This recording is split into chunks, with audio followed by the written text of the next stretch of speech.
Hello everyone, I hope you all are doing well. In this video, we are going to solve the problem 2 from chapter 5 of solid state physics by Kittel. The author name is Kittel. I think the exact book name is Introduction to Solid State Physics, and the chapter name is Phonon 2, okay, where we are going to discuss the thermal properties of the material. Alright, so let us see the problem statement, and after that, we will be solving the problem. Let me show you the problem.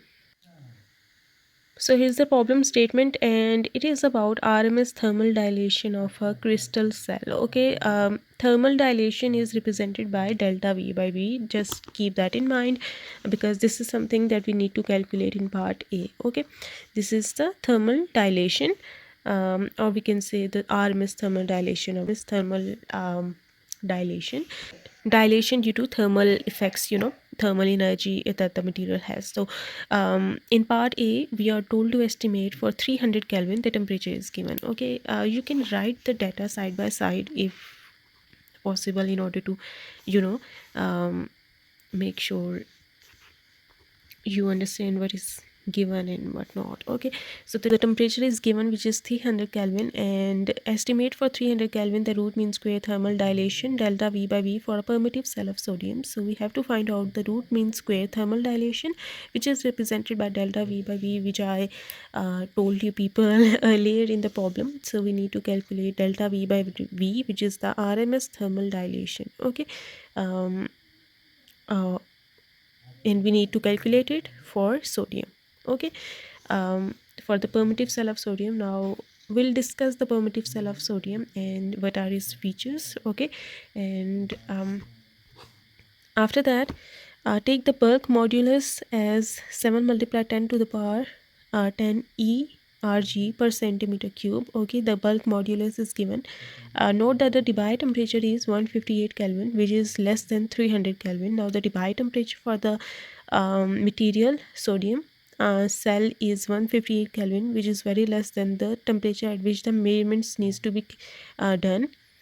So that the thermal energy is of the order of the kBT. So this thing is mentioned here in order to make you people understand that under that approximation where the Debye temperature is very less than the temperature at which you are measuring or taking the measurements, under that approximation we can use the classical idea that the thermal energy is of the order of kT. All right, so taking these things in mind, we have to calculate delta V by V. All right, in part B, we need to calculate the root mean square thermal fluctuations, which is represented by delta A by A of the lattice parameter, that how the lattice parameter fluctuate due to thermal involvements for the sodium cell. Okay, so first of all we need to calculate this delta V by V, and that result will help us to determine the delta A by A, where A is the lattice parameter.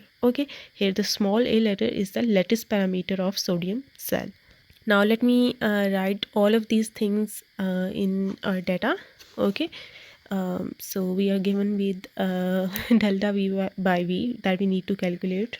Okay, T is 300 Kelvin, and bulk modulus, which let me denote the bulk modulus by beta, and this is given as 7 multiplied by 10 to the power 10 ERG per centimeter cube. Let me convert it into the SI units first, as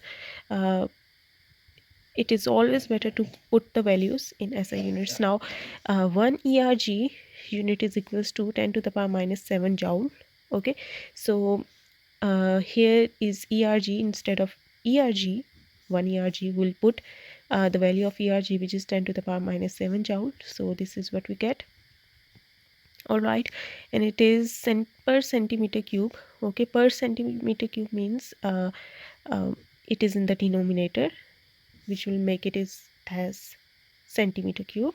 Okay, the power will be positive in that case. Here the power is negative in the numerator. I took it in the denominator, hence the power becomes positive. Here I have Here I've used the power rule, in which if the bases are same, then the powers will be simply added under the similar base. Okay, I took only the single base and subtracted the power, as it is 10 minus 7 joule per centi means 10 to the power minus 2. So if the unit with it has a cube on it, then the similar power will come on the value of a centi. Okay, if it would have been 2, then we would take the square of 10 to the power minus 2. If it would have been n, then for example centimeter n, just for a similar general case, then you'll take the power n of 10 to the power minus 2, which is a single c centi. So the prefix gets the power which is associated with this unit. Okay, so that is why I am taking the cube of 10 to the power minus 2, so it's meter cube right here. So it will become 10 to the power 10 minus 7 is 3 joule per 10 to the power minus 6 meter cube, which will move in the numerator. Okay, since the power is negative in the denominator, power will become positive when it's moved to numerator, joule per meter cube. All right, and it will become 6 and it's mix. All right, this is the value of work modulus in joule per meter cube units. Now the temperature, the Debye temperature is given, which will not be used. Okay, that is why I'm not mentioning it right here. And this is the data in part A. Okay, the data of part B is delta A by A needs to be determined. That's it. And we'll use the data from part A and the results from part A in order to determine the result of part B. So let us move to the solution. Okay, here I'll mention the direct formula that we'll use to determine delta V by V. The derivation of this formula is not important right here. Okay, it is not needed, but if you are interested in knowing how to determine this formula, how to derive this formula, then I will link that video in description box or in comment section. You can check it out right there. So we'll first write, we know that the internal energy of the solid, or you can say the potential energy of the solid, sodium, which is sodium, is given by U. Okay, let us denote the potential energy by U equals 1 over 2, okay, beta, which is the bulk modulus, times V naught, or you can say V. Okay, V is the original volume of the lattice, delta V by V squared. Okay, use the total energy of the material. Okay, total potential energy of the material. V is the original volume, delta V by V is the thermal dilation. Okay, volumetric strain, you can say. There are the different names that you can give to this quantity, which tells us the fractional change in the volume. Okay, so beta is the bulk modulus. Now we are interested in determining the potential energy per unit cell of the sodium. Okay, and the reason to it will be more clear to you afterwards when we'll progress. So let me find out now the potential energy per unit cell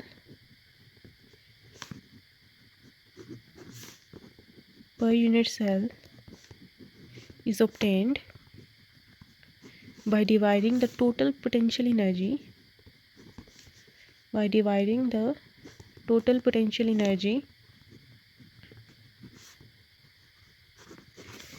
of the lattice, which is U, by the total number of unit cell the lattice has. Okay,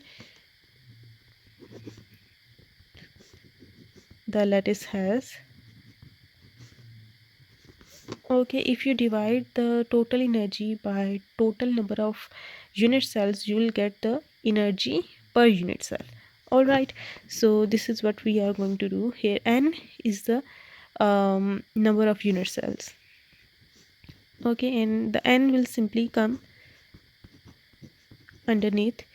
I'm mentioning it just below the original volume for a reason that will be clear to you people afterwards. So this is the potential energy per unit cell. Per unit cell. All right, let me call it as equation number 1. Now if we talk about the unit cell of sodium, then this unit cell of sodium is BCC, okay, with volume A cube. Okay, A cube is the volume of BCC, single unit cell of sodium. Okay, A cube is the volume of single unit cell of sodium. Now if we have a lattice, then the volume of that lattice, which we took as V, will be equals to number of unit cells, total number of unit cell the lattice has, times volume of single unit cell, which is A cube. I hope this point is clear to you people, that for example we have a lattice here which has many unit cells in it. Okay, let's say, just for example, let's say this is the lattice only, and we have 1 2 3 4 5 6 7 8 9 10 unit cells. Okay, we have 10 unit cells here, and if you know the volume of each unit cell, which is let's say A cube here, and if you want to find out the volume of the total lattice, then what we can do is to add up this A cube with this A cube with this A cube, this A cube. Okay, 10 times A cube will give us the volume of the total lattice. All right, so this is what we have done, is multiplying the total number of unit cells by the volume of each unit cell, that will give us the volume of the lattice. Okay, simply. So this is what we will get, and if we divide, if we take n right from here to this side of the equation, it will be divided here. V by A cube will give us A cube, where A cube is the lattice constant, okay, of sodium unit cell, which is BCC. So V by N is A cube here. So we'll put the value of V by N to be equal to A cube right here in equation 1, and we'll get U by N equals, you can call it as U1 or something like that, equal to 1 over 2 beta A cube delta V by V squared. Now since this is the energy, potential energy per unit cell, okay, so potential energy per unit cell, and we need to calculate delta V by V. So we need to determine the value of potential energy per unit cell first. That will help us to determine delta V by V, because these two parameters are known, but U1 here is unknown and delta V by V is unknown too. So if we want to find out delta V by V, we need to determine this one. So for this, since unit cell of sodium is BCC, and in BCC we have 2 atoms per unit cell, atoms per unit cell,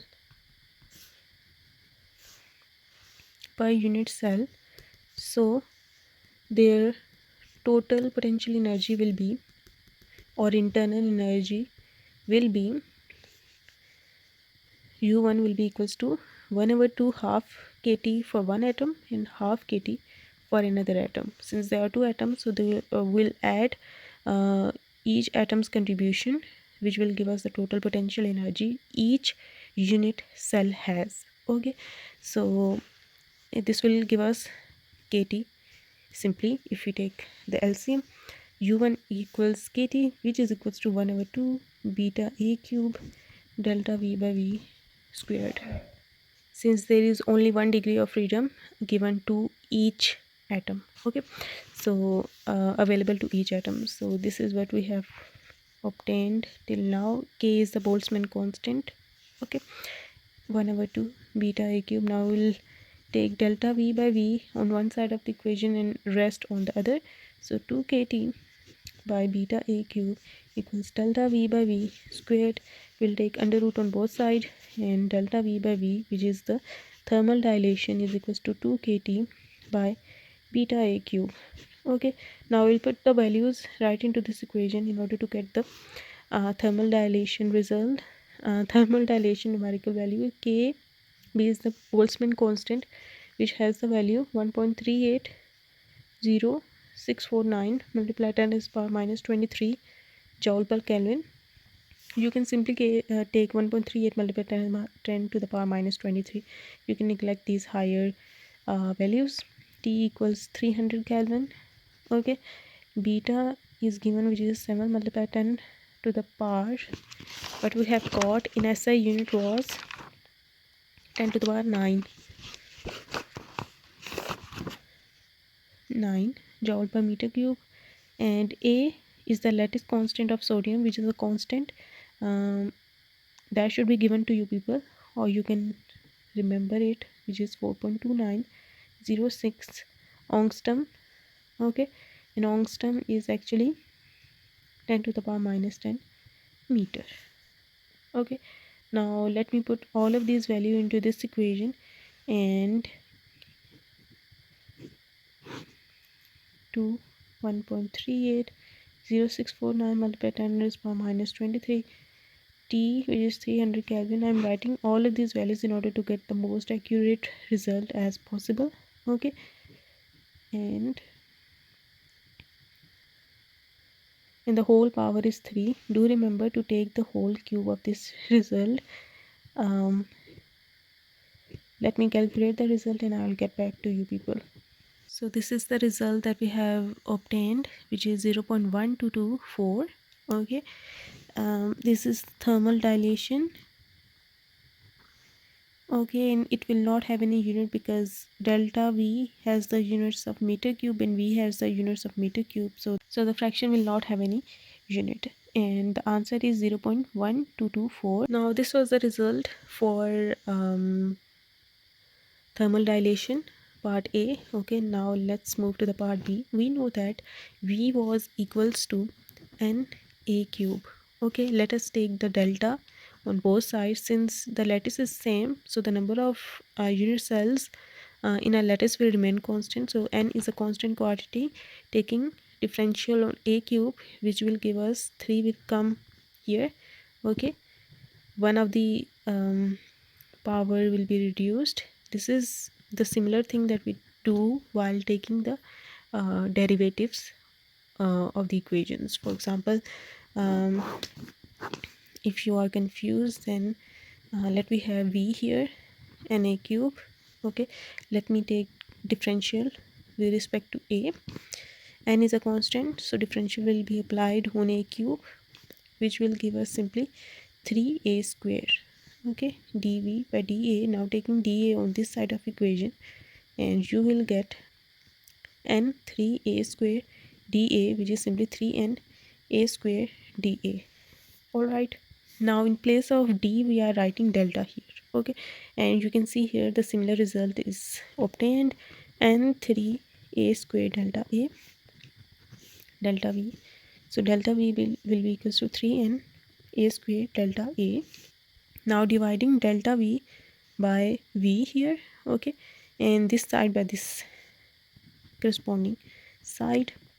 So 3n A square delta A will be divided by n A cube. Okay, let us call this equation as equation 2. Let us call this equation as 3. Dividing equation 2 by equation 3. Left hand side by left hand side, right hand side by right hand side. So this is the left hand side V, delta V by V, and 3n A square delta A by n A cube. N gets cancelled out, and here's A square and here's A cube. One of the A is left, so we will get 3 delta A by A equals delta V by V. Okay, we need to find out delta A by A, which is thermal fluctuations in lattice parameter. So taking 3 in this side of equation, we will get 1 over 3 delta V by V equals delta A by A. So 1 over 3 delta V by V was 0.1224. So delta A by A will be equals to this thing. Okay.